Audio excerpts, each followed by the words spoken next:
할렐루야. 예수님의 이름으로 사랑하고 축복합니다. 이 시간은 요한복음 2장의 가나의 혼례잔치 이야기를 통해 은혜를 나누고자 합니다. 앞선 요한복음 1장에는 예수님의 정체성에 대해서 먼저 얘기합니다.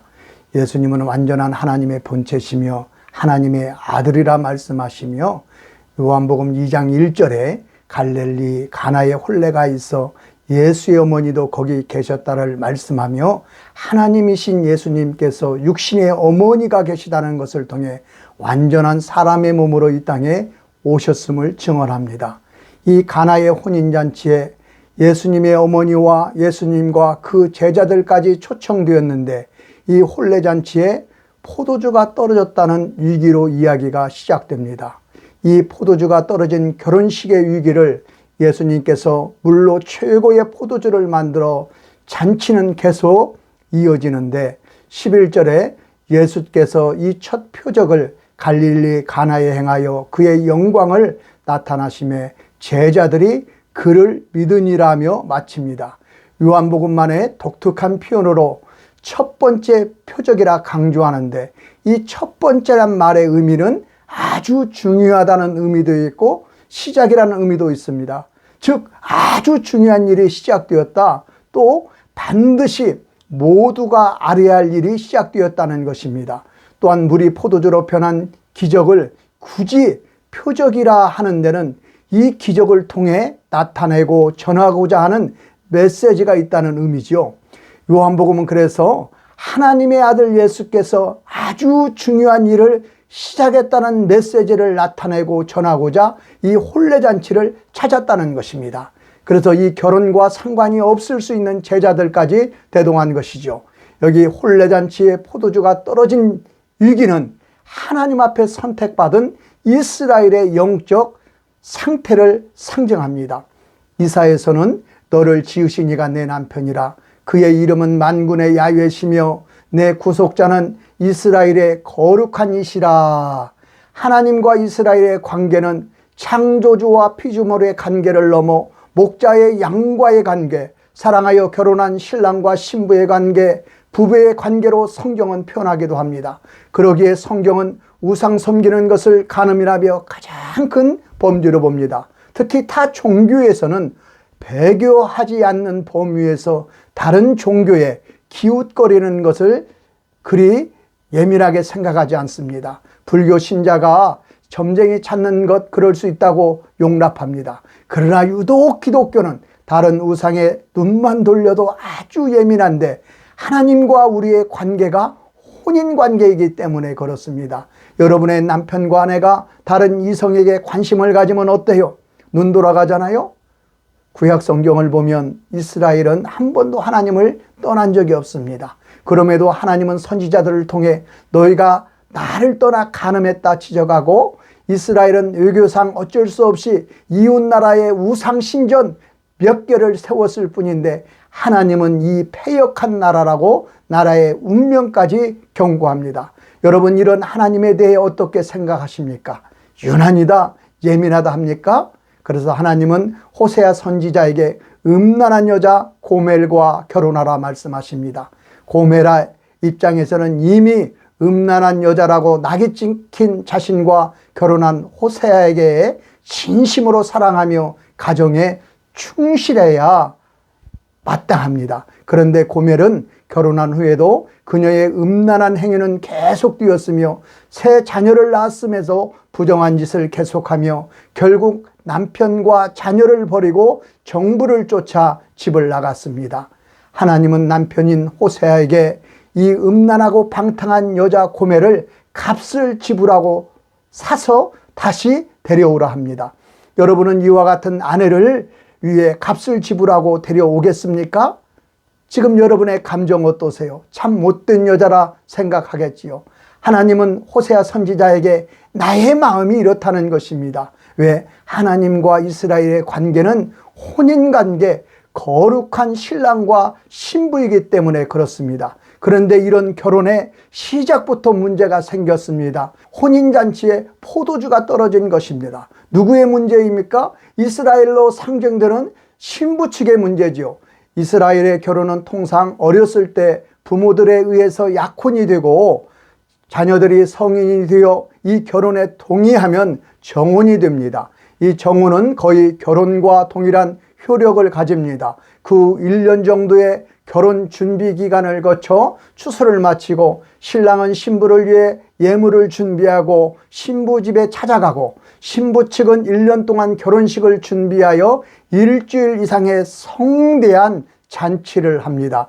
이 혼례잔치의 가장 중요한 음식은 포도주입니다. 이미 추수를 마쳤기에 모든 음식이 풍성하지만 포도주는 숙성이 필요한 음식이기 때문에 정혼이 이루어진 그때 1년 전에 준비하여 혼례의 기쁨을 온 친인척 이웃까지 함께 나누는 역할을 하기 때문에 가장 신경 써야 할 음식입니다. 그런데 위기지요. 예물을 가지고 온 신랑과 함께 모두가 기쁨을 나누어야 하는데 포도주가 떨어졌습니다. 1년 동안 신랑 맞을 준비를 제대로 안 했다는 것이지요. 이 기쁨의 잔치가 이제 커다란 염려와 근심거리가 되었습니다. 신부든 이스라엘의 신랑 되신 하나님을 맞을 준비를 온전히 하지 않은 이스라엘의 영적 상태를 혼례잔치를 통해 지금 지적하고 있는 것입니다. 그래서 예수님은 공생애 가운데 계속해서 이스라엘의 종교 지도자들과 바리새인들에 대하여 독사의 자식들이라 책망하며 너희는 말만 하고 행하지 아니하며 또 무거운 짐을 묶어 사람의 어깨에 지우되 너희는 한 손가락도 움직이지 않는다. 화 있을진저 이 시간은 서기관들과 바리새인이여 너희는 천국문을 사람들 앞에서 닫고 너희도 들어가지 않고 들어가려 하는 자도 들어가지 못하게 하는도다라고 꾸짖습니다. 하나님의 구원이 이스라엘에게 혼례잔치와 같이 큰 기쁨이어야 하는데 하나님의 본심을 외면한 종교 지도자들에 의해 형식주의로 그 능력을 잃고 공로 사상을 들어 종교 지도자들의 배만 채우는 것으로 타락하여 마땅히 하나님의 구원을 누려야 할 신부인 이스라엘이 구원의 기쁨을 다 잃어버리고 종교의 멍에에 매여 허덕이고 있음을 지금 지적하고 있는 것입니다. 이는 오늘날 현대의 그리스도인에게도 마찬가지입니다. 성도는 신랑된 예수 그리스도의 신부로 그리스도와 더불어 함께 사는 자체로 기쁨이 충만해야 하는데 그런데 너무나 열심히 살다 보니 너무나 신앙생활을 열심히 하다 보니 예수 그리스도와 상관없이 교회 공동체가 사람의 조직으로 변질되고 이스라엘과 같이 형식주의로 경건의 모양은 있으나 그 능력은 다 잃어버리고 공로주의가 자리하여 조직의 배만 불리고 성도들은 구원의 기쁨보다는 신앙에 매여 신앙의 멍에에 묶여 허덕일 수 있다는 것입니다.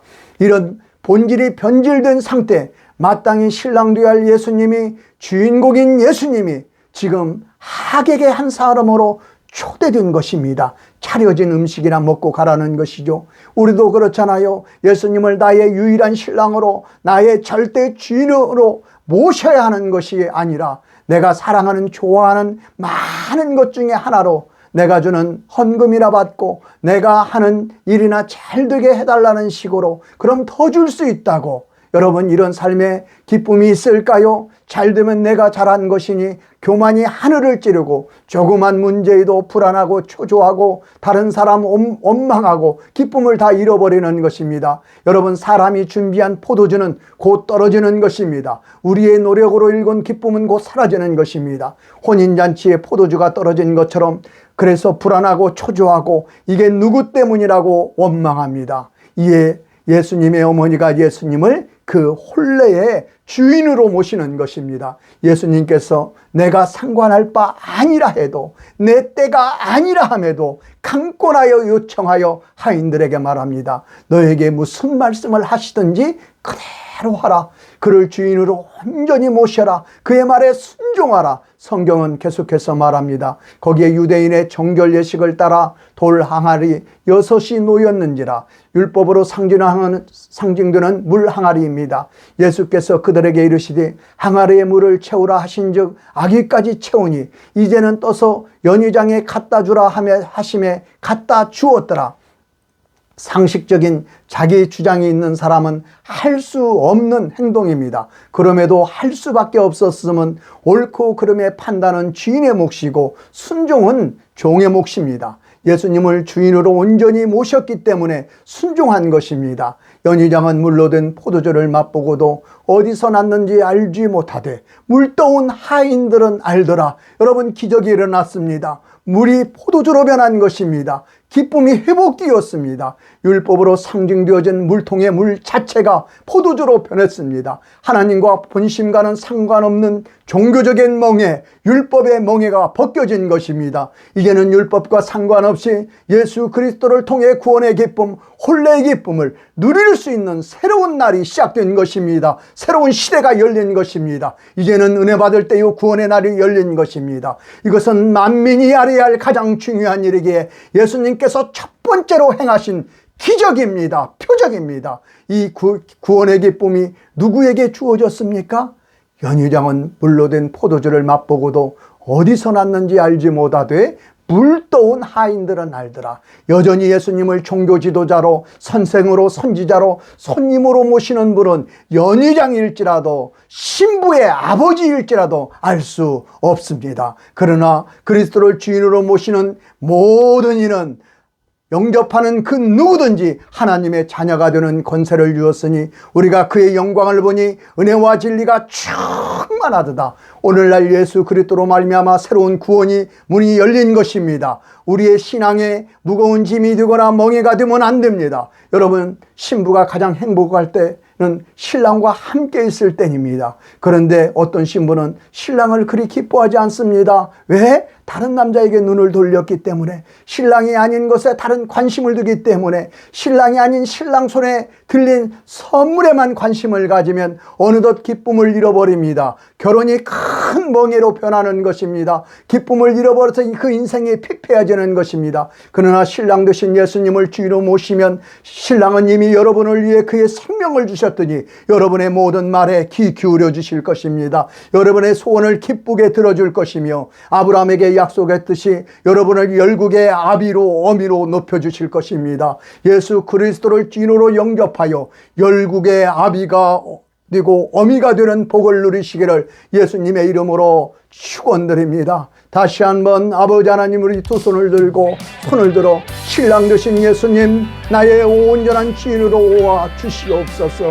하나님 아버지, 내 안에 아버지 하나님의 신랑 되신 주님 아닌 다른 것들이 있다면 오늘 그리스도의 그 보배로운 피로 우리를 씻겨주시옵고 오직 구원의 기쁨이 회복되게 하여 주옵소서. 하나님 아버지, 그 또한 아버지 하나님의 금은 보석에도 하나님 마음 빼앗기지 않는 온전한 믿음으로 살아가길 원합니다. 주의 성령의 임하사 우리를 도와달라고 우리 한번 주여 세 번 크게 외치고 기도합니다. 주여, 주여, 주여. 신랑 되신 예수님을 환영합니다. 신랑 되신 예수님을 환영합니다. 하나님 아버지, 내 안에 오시옵소서. 하나님 아버지, 충만하게 오시옵소서. 하나님 아버지, 그 전에 다른 곳에 마음 주었던 하나님 아버지, 우리의 죄악된 삶과 하나님 아버지, 나를 위하여 만든 모든 아버지 하나님의 우상들을 내가 버리고 오직 아버지 하나님의 주님만 바라보며 살 수 있는 하나님 아버지, 거룩한 신부의 삶이 되어지길 원합니다.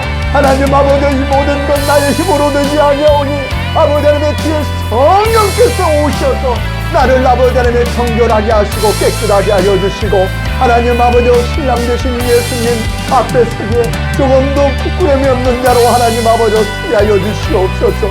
오늘 아버지 하나님 되시고 하나님의 아버지 하나님의 거룩한 신부의 삶이 되어지게 하시고 오직 주님으로 말미암아 하나님 아버지, 그 어떠한 것에도 부족함이 없는 아버지 넘치는 은혜의 삶이 되어줄 수 있도록 하나님 아버지 도와주시옵소서.